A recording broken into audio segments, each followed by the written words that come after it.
Selamat datang di SO Alur Cerita, tempat di mana kisah manhwa hidup dan bernafas. Siap? Yuk, kita mulai ceritanya. 18 tahun yang lalu, duniaku berubah drastis.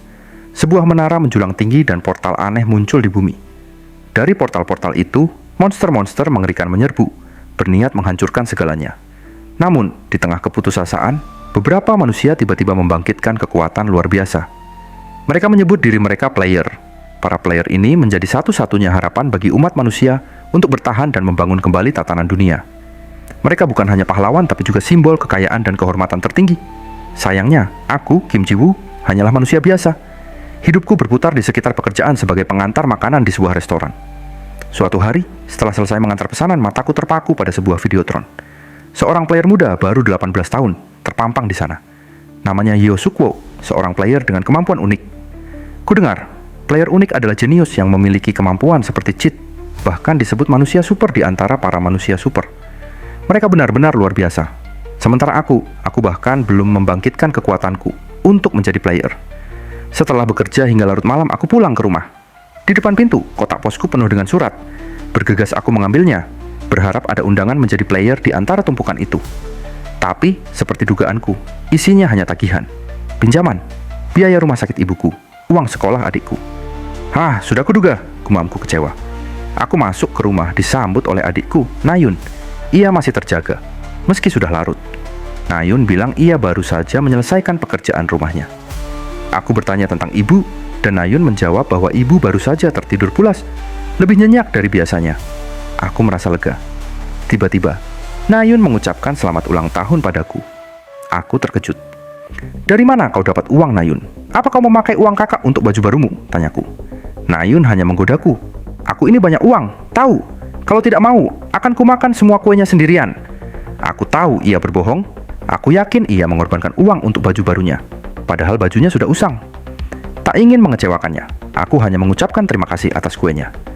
Lalu, Nayun memberiku hadiah lain. Sebuah surat. Tanganku gemetar saat membuka surat itu.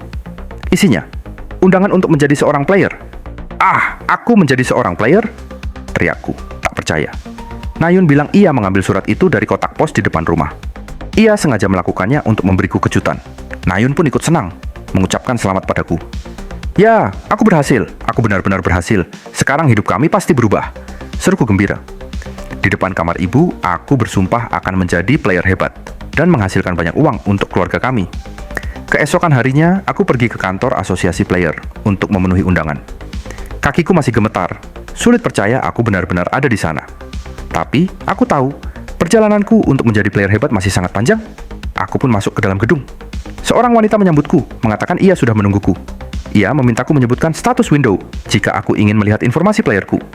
Aku mencobanya, dan benar saja, sebuah informasi muncul di hadapanku. Nama, level, dan kemampuanku. Tapi ada yang aneh, kemampuanku masih bertanda tanya. Mengapa kemampuan unikku masih tanda tanya? Tanyaku. Mendengar kata unik, wanita itu terkejut. Ia memberiku selamat karena aku adalah player dengan kemampuan unik. Tanda tanya itu berarti aku belum membangkitkan kemampuanku. Aku pun terkejut. Ah, apa? Aku pemilik kemampuan unik. Tubuhku gemetar tak percaya. Wanita itu menjelaskan bahwa untuk membangkitkan kemampuanku, aku harus menyelesaikan tutorial. Sebentar lagi, seorang pelatih akan datang untuk membantuku. Tak lama kemudian, seseorang datang. Wanita itu terkejut melihatnya. Ternyata itu Yeo Suho, seorang player dengan kemampuan unik juga. Yeo Suho meminta izin untuk menjadi pelatihku. Hah? Apa kamu yakin ingin menjadi pelatihku? Tanyaku bingung. Ya, aku ingin menjadi pelatihmu. Tadi aku tidak sengaja mendengar pembicaraan kalian. Aku penasaran denganmu yang memiliki kemampuan unik, jawabnya.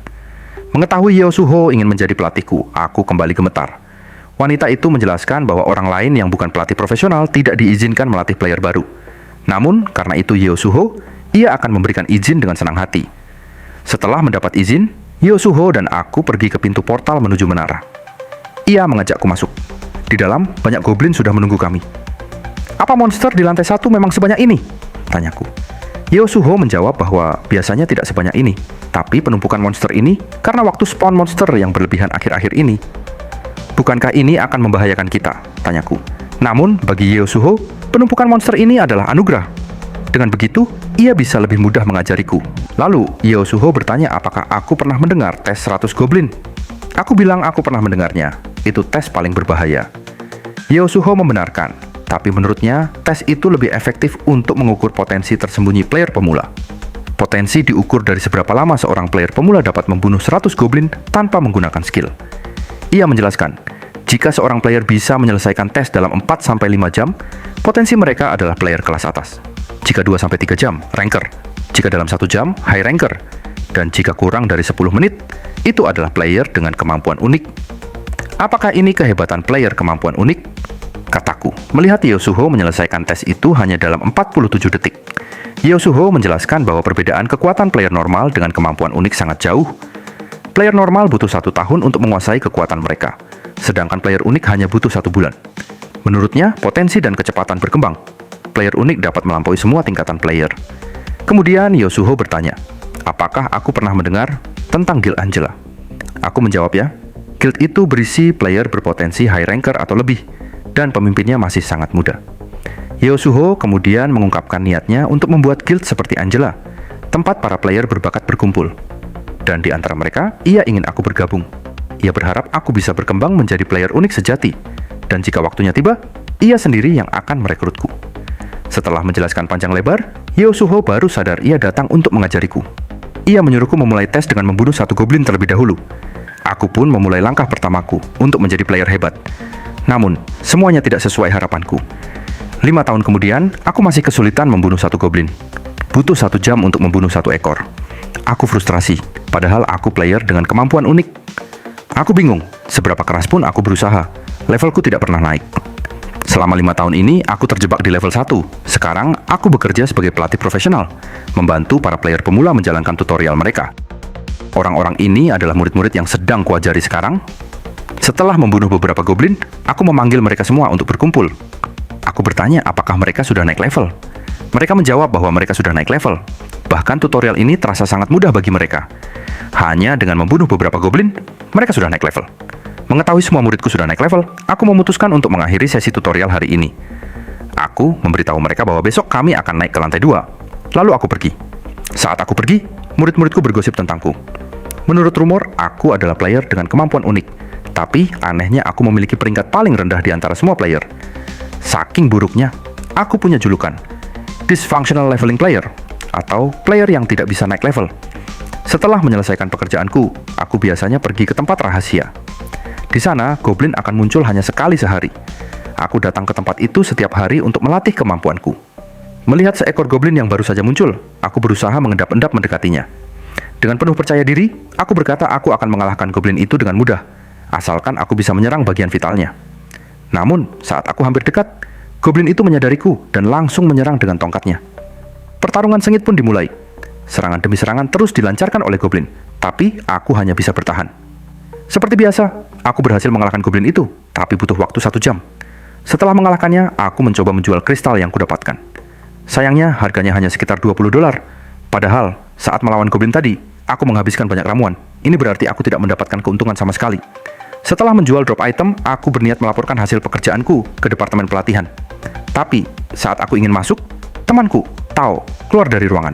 Aku menyapa. Apakah kamu baru selesai dari pekerjaanmu, Tao? Dengan muka kusut, Tao tidak menjawab sopan, melainkan meminta maaf entah untuk apa, lalu pergi meninggalkanku. Penasaran, aku langsung masuk ke ruangan manajer untuk menanyakan tentang Tao. Manajer departemen pelatihan, Taisik, menjelaskan bahwa murid-muridku tadi datang menemuinya. Mereka meminta Taisik untuk mengganti pelatih mereka, yaitu aku. Aku bingung.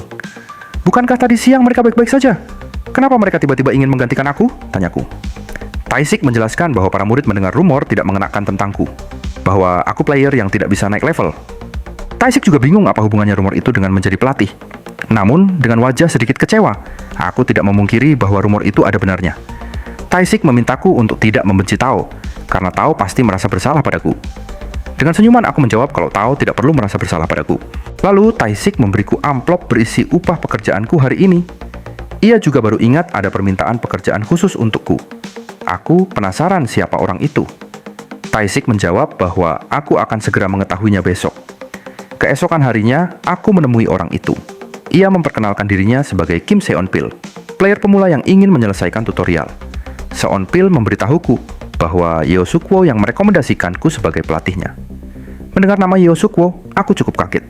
Aku bertanya hubungan seperti apa yang Seonpil miliki dengan Yeo Sukwo. Seonpil menjawab bahwa mereka berdua adalah sepupu. Mengetahui diriku direkomendasikan oleh Hyo Suk-woo, aku merasa berterima kasih padanya. Melihat Seonpil mengajak ketiga temannya, aku memintanya untuk memperkenalkan mereka. Mulai dari yang paling kiri bernama Yeon Jae-won, yang tengah bernama Hyo Sung-woo, dan yang kanan bernama Kim Ha-nul. Setelah berkenalan, aku menjelaskan kepada mereka bahwa untuk menyelesaikan tutorial kali ini, kami akan menghabiskan waktu selama 4 hari 5 malam. Sembari menjelaskan yang lainnya, aku menyarankan mereka untuk memulai perjalanan. Waktu pun berlalu hingga sore, kami berhasil menyelesaikan tutorial di lantai 1. Karena hari sudah malam, aku memutuskan untuk mendirikan kemah, agar kami bisa beristirahat. Selain itu, aku juga menyiapkan makanan untuk mereka. Saat aku sedang masak, tiba-tiba Yeon Jae-won mengungkit masalah rumor tentangku, bahwa aku player yang tidak bisa naik level. Seonpil langsung memarahinya, tapi aku tidak menganggap serius pertanyaan itu. Sembari menyiapkan makanan, aku bertanya kepada mereka, apakah mereka menikmati perburuan di lantai 1 kali ini? Menurut mereka, tutorial di lantai 1 sangatlah mudah. Yah, wajar saja, karena pergerakan goblin di lantai 1 sangat buruk. Menurutku, perburuan di lantai 1 ini adalah latihan mereka untuk membiasakan diri bertarung. Namun, aku juga memperingati mereka untuk waspada terhadap monster guardian. Monster guardian? Apa itu? Tanya murid-muridku. Aku menjelaskan bahwa monster guardian adalah bos monster yang sangat jarang ditemui. Untuk mengalahkan bos monster ini, dibutuhkan party atau guild skala besar. Selain itu, ada juga kelompok player yang sengaja mengalahkan monster guardian demi mendapatkan XP yang banyak dan drop item langka. Beruntungnya, monster guardian ini sering ditemui di dalam gate, tapi tidak menutup kemungkinan guardian juga ada di lantai bawah menara. Mengetahui bahwa guardian juga ada di lantai bawah menara, mereka sedikit ketakutan. Namun aku memberitahu mereka untuk tetap tenang. Waktu spawn guardian telah ditentukan, bahkan ada guild yang ditugaskan untuk berjaga-jaga di sekitar lokasi spawn guardian. Selain itu, guardian adalah makhluk yang bahkan jarang ditemui di menara lantai bawah. Mendengar hal itu, mereka pun mulai lega. Akan tetapi, di sisi lain, tepatnya di lantai 4 menara, di dalam hutan, terlihat seekor orc sedang dikejar oleh monster misterius. Monster misterius itu dengan sadisnya membunuh orc. Ternyata monster itu adalah guardian. Alur cerita pun berganti 2 hari ke depan. Diceritakan bahwa di hari kedua, kami naik ke lantai 2. Di lantai 2, kami berhadapan dengan monster orc. Pada awalnya, mereka sedikit ketakutan melihat tubuh orc yang lebih besar dari mereka. Namun, karena pergerakan orc yang terlalu lambat, mereka bisa mengalahkan orc itu dengan mudah. Sedangkan hari ketiga, yaitu tepatnya di lantai 3, kami melawan pasukan campuran antara orc dan goblin. Karena kerjasama orc dan goblin tersebut sangat buruk, dengan kecerdikanku, kami berhasil dengan mudahnya mengadu domba para monster tersebut. Selain itu, dengan pengalamanku, kami berhasil melalui jalan yang sangat aman bagi mereka. Seonpil baru mengerti mengapa Hyo Sung-woo menyarankanku untuk menjadi pelatih mereka. Setelah menyelesaikan lantai 3, kami pun mendirikan kemah lagi agar mereka bisa beristirahat. Para murid semakin tidak sabar lagi untuk menyelesaikan lantai 4 dan 5. Jika mereka berhasil menyelesaikan semua tutorial, maka mereka akan mendapatkan kelas atau job mereka masing-masing. Mereka sangat penasaran job seperti apa yang akan mereka dapatkan nantinya. Sedangkan aku yang mendengar mengenai lantai 5 hanya bisa terdiam saja. Aku merasa kalau lantai 5 nanti pasti akan lebih sulit dibanding lantai sebelum-sebelumnya. Lalu pada keesokan harinya, kami naik ke lantai 4. Sama seperti sebelumnya, kami melawan pasukan orc dan goblin. Namun terdapat sebuah perbedaan, di mana orc dan goblin di lantai 4 ini memiliki agility dan strength yang lebih besar daripada di lantai sebelum-sebelumnya.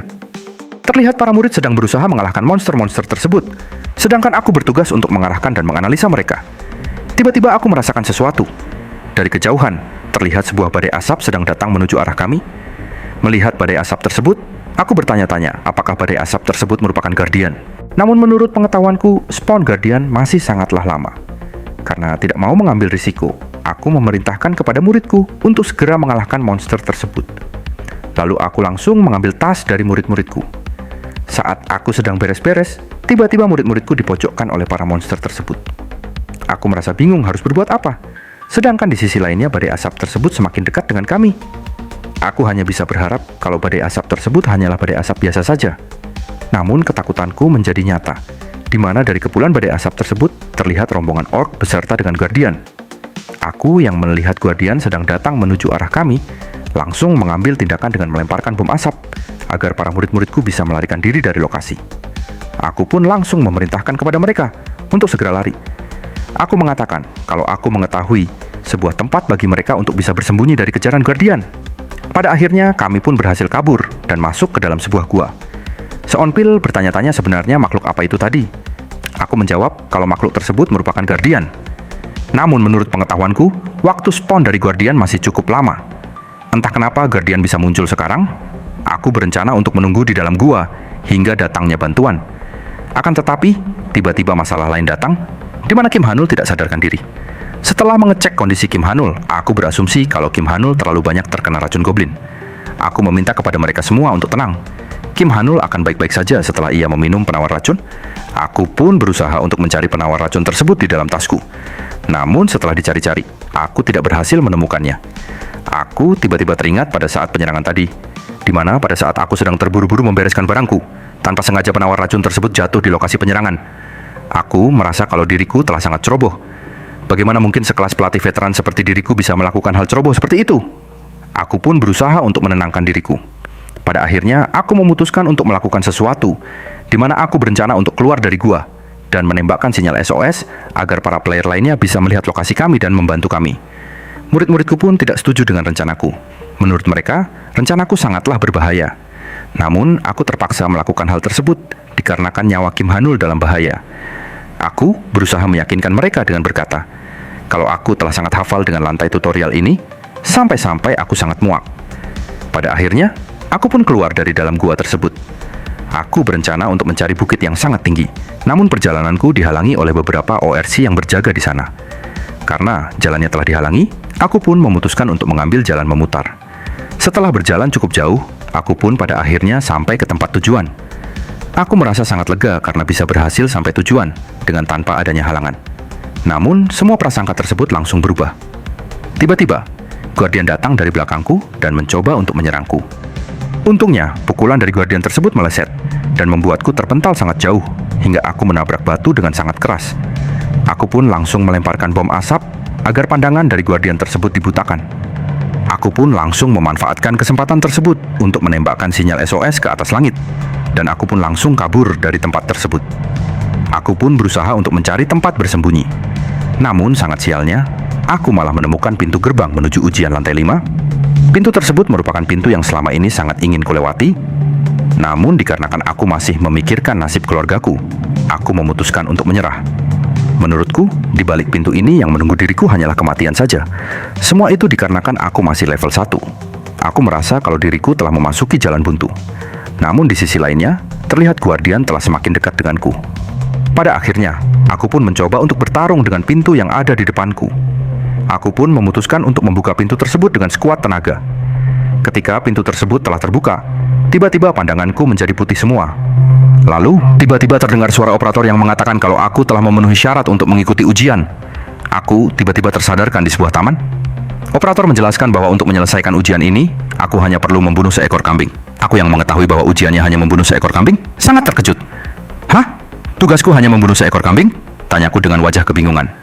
Aku pun langsung membunuh kambing tersebut dan benar saja, operator mengatakan kalau aku telah lolos ujian. Dan operator juga mengatakan kalau kelasku akan segera ditentukan dan aku juga akan mendapatkan sebuah hadiah. Itu dia ceritanya untuk hari ini. Kalau kamu suka, jangan lupa like, komen, dan subscribe. Dukungan kalian bikin aku semangat untuk membawakan cerita seru berikutnya.